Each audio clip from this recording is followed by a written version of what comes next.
Security اداروں کے لیے بڑی کامیابی، ٹی ٹی پی کے لیے بھتہ لینے والے سرگرم ارکان گرفتار ارکان مختلف طریقوں سے بھتہ خوری میں معاونت کر رہے تھے۔ ملزمان نے دوران تفتیش ہوشربا انکشافات کر دیے۔ ملزمان نے ٹی ٹی پی کمانڈر کی افغانستان میں موجودگی کو کنفرم کیا۔ بتایا کمانڈر عبدالرزاق اس وقت افغانستان میں ہے۔ T T P commander Afghanistan سے واٹس ایپ پر ہدایات دیتا تھا، لوگوں کے گھروں دکانوں کی ویڈیوز منگواتا، ویڈیوز کے بعد بھتے کے لیے کالز کرتا تھا۔ بھتہ نہ ملنے یا تاخیر پر جان سے مارنے اور اغوا کی دھمکیاں دی جاتی تھیں۔ نواز شریف جیل توڑ کر نہیں گئے، حکومت کی اجازت سے باہر گئے تھے۔ واپسی پر قانونی پیچیدگیوں کا علم نہیں، ملک کے آئین و قانون کے تحت سلوک ہوگا۔ نگراں وزیر اطلاعات مرتضیٰ سولنگی کی صحافیوں سے گفتگو، کہا نگراں حکومت جلد آئینی ذمہ داری پوری کرے گی۔ اس ریس میں ہمارا کوئی گھوڑا نہیں، الجھن پیدا کرنا لوگوں کا کاروبار ہے۔ الیکشن کمیشن با اختیار آئینی ادارہ ہے، شفاف انتخابات کے لیے تمام وسائل فراہم کریں گے۔ امید ہے جلد حتمی تاریخ دے دی جائے گی۔ آئندہ ماہ پیٹرولیم مصنوعات کی قیمتوں میں نمایاں کمی کا امکان، نگراں وزیر اطلاعات مرتضیٰ سولنگی نے خوشخبری سنا دی۔ کہا نگراں حکومت کے اقدامات سے ڈالر کی قیمت میں کمی ہوئی، ڈالر کی قیمتوں میں کمی کا فائدہ عوام کو پہنچائیں گے۔ نگراں وزیر نے کہا بجلی چوری کی مد میں جو ادائیگیاں ہوئی ہیں وہ تقریباً 8 ارب روپے ہیں۔ ہماری توجہ ملک کی معیشت میں استحکام لانے پر ہے۔ نواز شریف کا ایک مرتبہ پھر اپنے سیاسی بیانیے پر نظر ثانی سے انکار، کڑے احتساب کا جارحانہ بیانیہ لے کر ہی انتخابی میدان میں اترنے کا فیصلہ۔ لندن میں نون لیگی قیادت کی بڑی بیٹھک کی اندرونی کہانی سامنے آ گئی۔ نواز شریف نے واضح کر دیا ملک کا کھلواڑ کرنے والوں کا احتساب کیے بغیر پاکستان آگے نہیں لے جایا جا سکتا۔ سازشی عناصر کو ہر صورت قانون کے کٹہرے میں لانا ہوگا۔ شہباز شریف نے موقف اپنایا، نواز شریف کی سربراہی پر کسی سینئر ممبر کو اعتراض نہیں ہوگا۔ وزارت عظمیٰ کے لیے امیدوار نواز شریف ہی ہوں گے۔ اجلاس میں پارٹی بیانی اور منشور کے لیے کمیٹی بنانے کا فیصلہ، تمام سی ممبران سے 7 روز میں تجاویز طلب کر لی۔ الیکشن میں ریٹرننگ افسران متعلقہ حلقوں کے نتائج رات 2 بجے تک تیار کریں گے۔ رات 2 بجے تک نتائج مرتب نہ ہونے پر آر او الیکشن کمیشن کو آگاہ کریں گے۔ رہ جانے والے پولنگ اسٹیشن کے نتائج صبح 10 بجے تک مکمل کیے جا سکیں گے۔ ریٹرننگ افسر نتائج کی تاخیر پر تحریری طور پر الیکشن کمیشن کو آگاہ کرے گا۔ الیکشن کمیشن نے الیکشنز ایکٹ رولز کی 23 شقوں میں ترامیم تجاویز کر دیں۔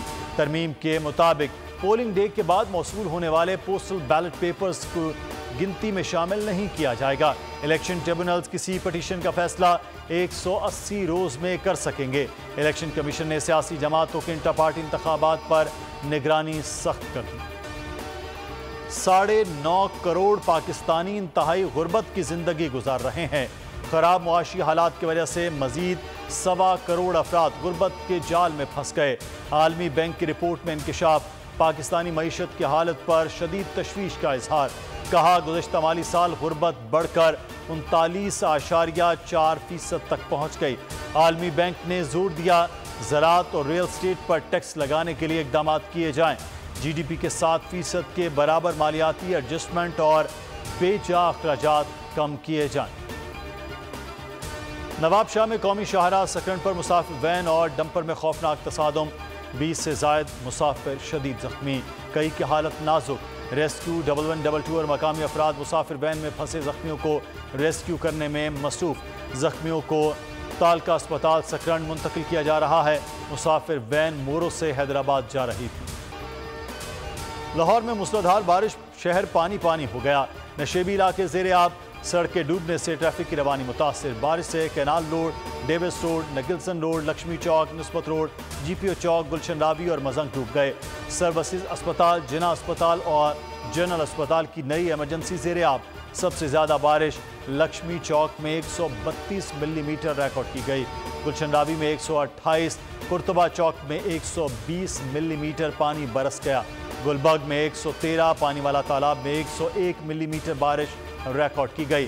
88 گرڈ اسٹیشن ٹرپ ہونے سے متعدد علاقے بجلی سے محروم ہو گئے۔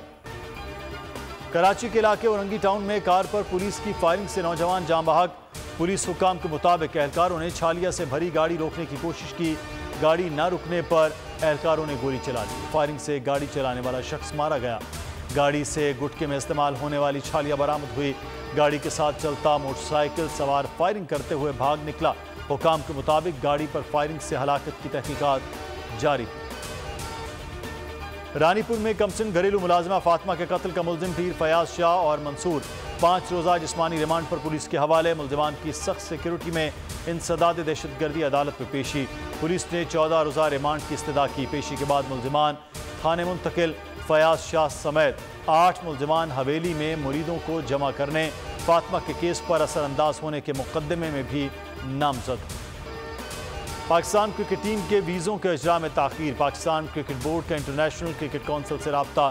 بھارتی تاخیری حربوں کی شکایت کر دی۔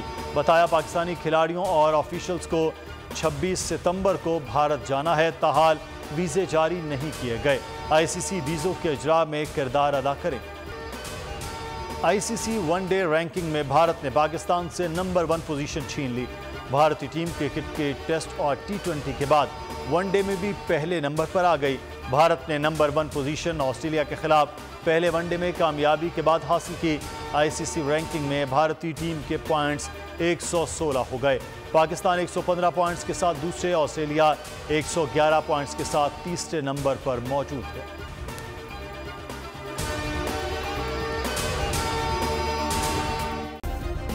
سبسکرائب کریں اور بیل دبائیں تاکہ کوئی خبر رہ نہ جائے۔